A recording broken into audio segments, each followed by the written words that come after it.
of Almighty Allah, who is the most merciful and the most compassionate, who is the creator of the creatures, who is the king of the kings. Hello dear students, I hope you're all doing well, safe and sound. Welcome to our new lesson, Grade 12 English book, Unit 2, Lesson 2 and 3, Part 3, page 19 and 20. به نام یاد خداوند بخشاینده و مهربان. السلام علیکم شاگردان عزیز، امیدوار هستم که جور، خوب، صحت و سلامت باشین. خوش آمدین به درس جدید ما و شما. کتاب انگلیسی صنف 12 فصل دوم، درس دوم و سوم، بخش سوم، صفحه 19 و 20 کتابتان. So, dear students, before we start our new lesson, let's review what we have studied in the previous lesson.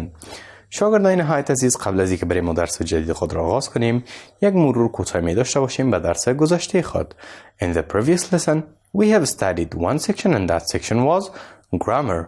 ما شما در درس گذشته صرف یک بخش را آموختیم و او بخش grammar یا دستور زبان بود. بیایید که کوتاه موارد درس امروز خود را بررسی کنیم. برای حمایت از ما چینل بیگم آکادمی را سابسکرایب کنید و سپس زنگوله را فشار دهید تا به تمام ویدیوهای درسی ما دسترسی داشته باشید و از آنها مستفید شوید. Dear students, in today's lesson we will study one section and that section is grammar. شاگردان نهایت عزیز، ما و شما در درس امروز باز هم قرار است که یک بخش را بیاموزیم و او یک بخش grammar یا دستور زبان است که میخوانیم و یاد میگیریم. واقعا موارد جالب در درس امروز ما و شما است، موضوعاتش واقعا جالب است. میریم و یک جا میخوانیم و یاد میگیریم. اما قبل از اینکه بریم و درس جدید خود را آغاز کنیم، یک بار کار خانگیتان را روی میز بگذارین بچه‌ها. عالی است. قلم سرخ هم بگذارین، من میایم حتما امضا میکنم. قلم، پنسل، کتاب، کتابچه، همه چیز آماده. بیاین به صفحه 19 کتابتان. بازمتون بخیر. صفحه 20 را هم میخوانیم و یاد میگیریم. خب، با ادامه درس‌های گذشته خود درس امروز شروع میکنیم. grammar، دستور زبان. Activity A. ببینیم چی گفته شده. Look at these situations and then write a sentence about each one. The sentence must contain had been plus the past participle. The first one is an example. خب شاگردان عزیز، بر ما و شما گفته شده که به این حالات دقت کنین. یعنی سچویشن ها است، حالات است، بر ما و شما داده شده، گفته شده دقت کنین و راجع به هر سچویشن، راجع به هر حالت یک جمله بنویسید. گفته شده که جمله باید با چی نوشته شود؟ با had been و شکل سوم فعل. و بر ما و شما گفته شده که جمله اول من حیث یک مثال بر شما کار شده. خب بیاییم که ببینیم. The first one، اولش، you went to a bakery to buy some bread. However, there was no bread. What had happened to it? Sell. شما میرین به یک نانوایی میرین که چند قرص نان خریداری کنین. اگرچه شما اونجا میرین میبینین که اصلا نان نمانده، نان خلاص شده. خب چی اتفاق افتاده؟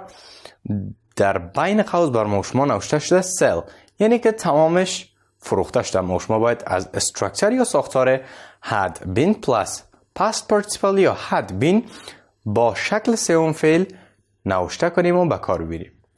نوشته میکنیم it had been sold، یعنی تمام نان چی شده؟ تمامش فروخته شده. it had been sold. دومش را دقت کنین شاگردان عزیز. Your car was very dirty when you left it in the car park. When you came back after shopping, it was like new. What had happened to it?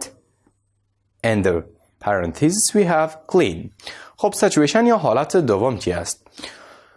موتر شما بسیار کثیف بود. چی وقت؟ زمانی که شما او را در پارکینگ موترها پارک کردین و رفتین به خریداری. زمانی که شما از خریداری دوباره پس آمدین، موترتان کاملا جدید شده بود. چه اتفاق افتاده بود؟ کلین، یعنی که پاک شده بود. پس ما شما از استراکچر یا از ساختار خود استفاده میکنیم، نوشته میکنیم It had been cleaned. It ضمیر چی است؟ ضمیر موتر است. یعنی میتونیم بگوییم the car had been cleaned یا میتونیم بگوییم it had been cleaned. یعنی که موتر پاک شده بود، یعنی کسی آمده بود و موتر را شسته بود و پاک کرده بود. پیش میریم سومش را دقت کنین. You left your house this morning and you saw a dead cat in the road. What had happened to it? شما زمانی که صبح از خانه میبرامدین شما یک مرده پشک را دیدین در سرک. خب چی اتفاق افتاده؟ در بین قوس داریم kill، یعنی که پشک مرده. خب ما شما تحت استراکچر خود نوشته میکنیم The cat had been killed، یعنی پشک کشته شده بود. متوجه هستین شاگردان عزیز؟ The cat had been killed یعنی که پشک کشته شده بود. پیش میریم چهارمش را دقت کنین. When you went to school yesterday morning there was a hole in the road. زمانی که شما دیروز به مکتب رفتین یک سوراخ بود. در کجا؟ در سرک. یعنی سرک چی شده بود؟ سوراخ شده بود، خراب شده بود. When you returned after school زمانی که شما دوباره پس از مکتب آمدین به طرف خانه it wasn't there. همون سوراخ، همون خرابی در سرک نبود. What happened to it؟ چی اتفاق افتاده؟ mend. خب بر ما شما گفته شده که از کلمه mend استفاده کنین. ما شما تحت استراکچر خود نوشتهش میکنیم it had been mended. چی شده؟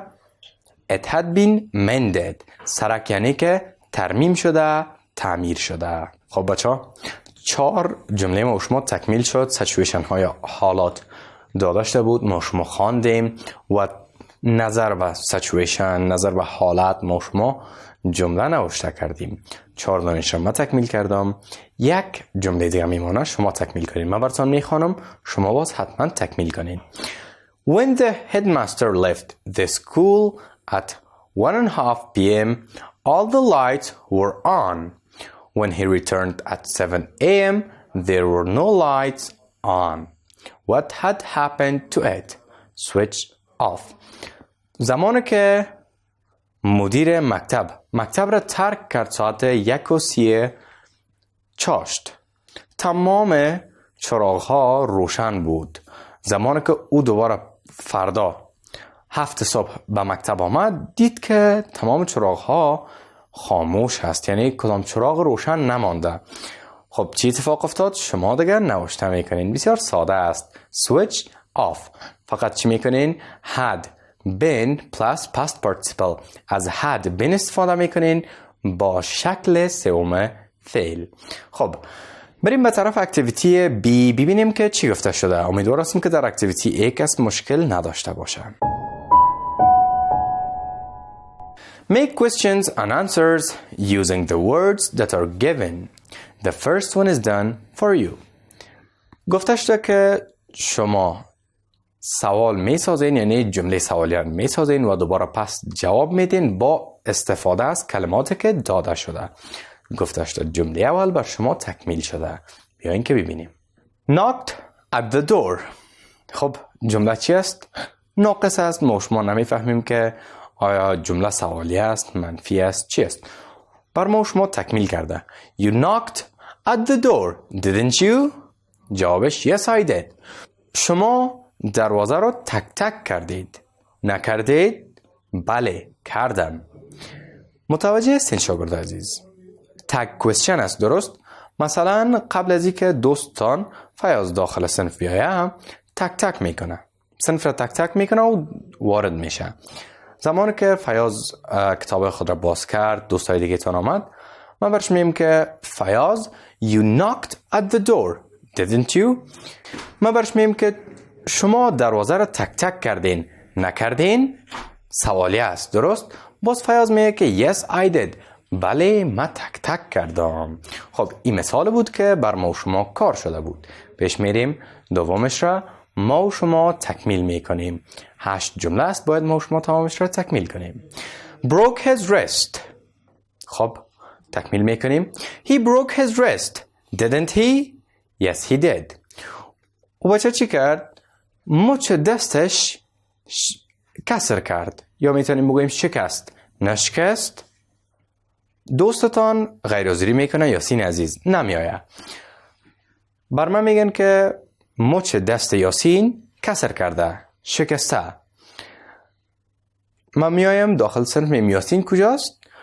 دوستش فیاض یا مثلا حامد میگه که he broke his wrist didn't he. میخواه که تأکیدی این جمله را از دوست دیگه خود حامد بگیره. میگه که حامد یاسین مچ دستش میده شد نشد، مچ دستش یا میگه کسر کرد نکرد، برش میگه yes he did. بله مچ دستش کسر کرد. پیش میریم سومش را دقت کنین. flew to Herat یعنی پرواز به هرات. خب بیاین که ایره تکمیل کنیم. they بر ما شما داده شده، نوشته میکنیم they flew to Herat didn't they. اونا به هرات سفر کردن نکردن، یعنی اونا به هرات پرواز کردن. به این معنا نمیته که اونا بگوییم که بال پیدا کردن یا خودشان پرواز کردن. نه دیگه، هدفش است که در هواپیما اونا پرواز کردن. They flew to Herat didn't they. اونا به هرات پرواز کردن، با هواپیما رفتن نرفتن. یا میتونیم بگوییم همین رقم نیست. چی است شاگردان عزیز؟ ما شما میخوایم که جمله را که میگیم، گپ را که میگیم تاکید شوه و جوابش حتما بله می باشه. شخص دیگه میگه که yes they did. بله اونا سفر کردن. جمله چهارم rang the wrong bell. تکمیل میکنیم I داداشته نوشته میکنیم I rang the wrong bell didn't I. yes I did. ما زنگ غلط را زدم، یعنی زنگای دروازه است، یعنی در کل خانه و دروازه را اشتباه کردم. ما زنگ غلط را زدم نزدم. بله ما زنگ غلط را فشار دادم، یعنی در کل خانه اشتباه شده بود، زنگ اشتباه شده بود. جمله پنجم دقت کنین. did your homework. تکمیل میکنیم he did your homework didn't he. او بچه کارخانگی شما را تکمیل کرد نکرد. yes he did. بله او تکمیل کرد. پیش میریم ششمش را دقت کنین. cut the cake. تکمیل میکنیم you cut the cake didn't you. you cut the cake didn't you. شما کیک را توته کردین نکردین. yes I did. بله من کیک را توته کردم. پیش میریم هفتمش را دقت کنین. spent all his money. تکمیل میکنیم he spent all his money didn't he. او بچه تمام پولهای خود را مصرف کرد نکرد. yes he did. بله او تمام پولهای خود را مصرف کرد. هشتمش را دقت کنین و آخرین جمله.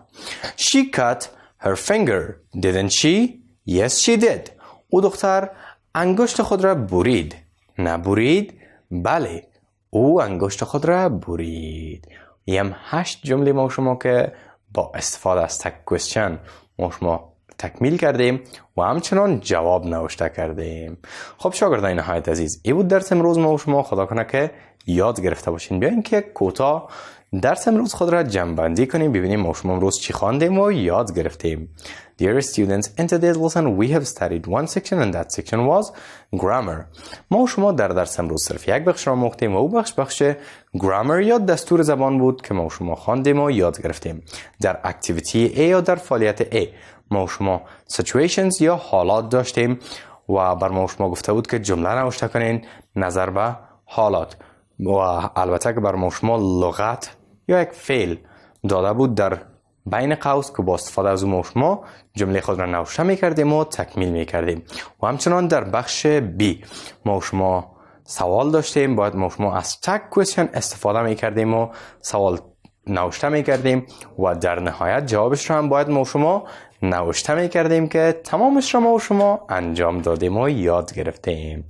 خب وقت کارهای خانگی رسیده. کتابچه‌های کارخانگیتون روی میز، نوشته کنین homework کار خانگی. Write a topic about a famous person.